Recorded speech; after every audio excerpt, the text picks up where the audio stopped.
Alright, in this lecture, I'm going to cover the black and white conversion that we could just go to Image, Adjustments, Black and White, but I highly suggest doing the adjustment layer instead. It's the same exact effect, but we can then, if you wanted to, mask out parts of it or just the opacity of that adjustment layer. It's a lot more customizable. So, go ahead and close out and reopen princess.jpg. So it's just the original file. You notice I have layers open here, channels, and then this properties and info panel over there. So if you want to work on a duplicated layer, you can go ahead and do that. So just press Control J on the PC, Command J on the Mac, and then click that circle that's kind of half filled in. That's the new adjustment layer icon on the bottom of the layers panel. And then we want to go to black, white. All right, so we want to pull up. You'll see the properties right here. You want to pull that off so it's not on the same panel as info, in case you want to use the color sampler tool.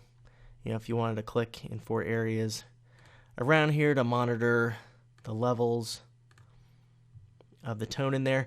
As I hover over there, you'll notice over here the number on the left is the original, and then the number on the right is with the effect applied. So you can see the difference, the before and after, in all of those areas.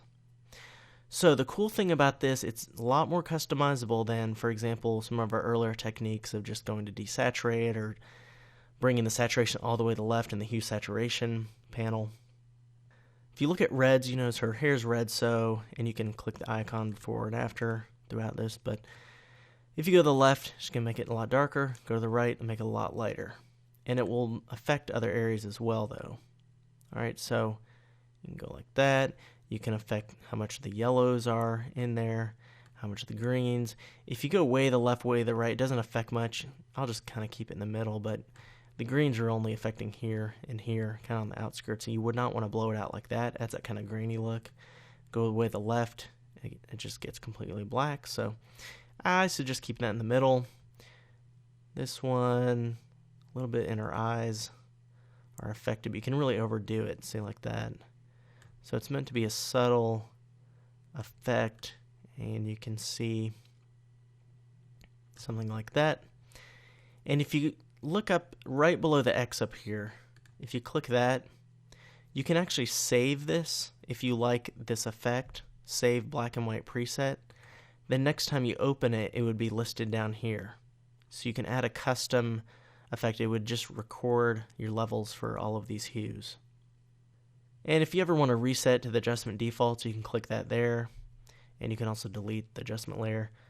There's some presets up here you might want to check out and just see what they look like.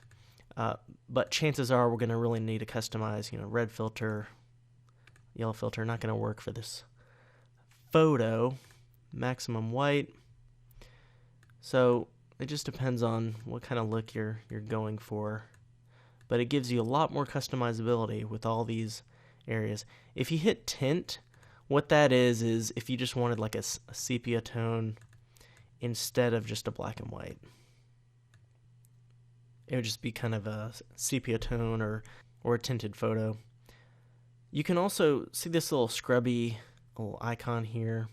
You can actually select that, and then if I click and drag, I clicked on top of her hair, so it's got the reds selected, and you can click and drag left and right and it will adjust it. Then if I click in her eyes, that's going to the cyan. Click on the lips, it's back on the red. Click up here, that's blues, it's saying. So that's another way to adjust it. This is, as you can see, this is a lot more customizable. We have a lot more control with the black and white conversion with this effect. This is also one way, a lot of people kind of think this is hokey, but that kind of color splash effect, if you ever wanted to do that, a person's holding an apple and they just make the apple color and everything else black and white. So you could just add black to this mask. Notice that every adjustment layer comes with a mask. So make sure you have the mask selected. If you painted black in, then it would bring her in there. All right. So this is just if you wanted to selectively bring color back into the original. And this example, the background would just be black and white.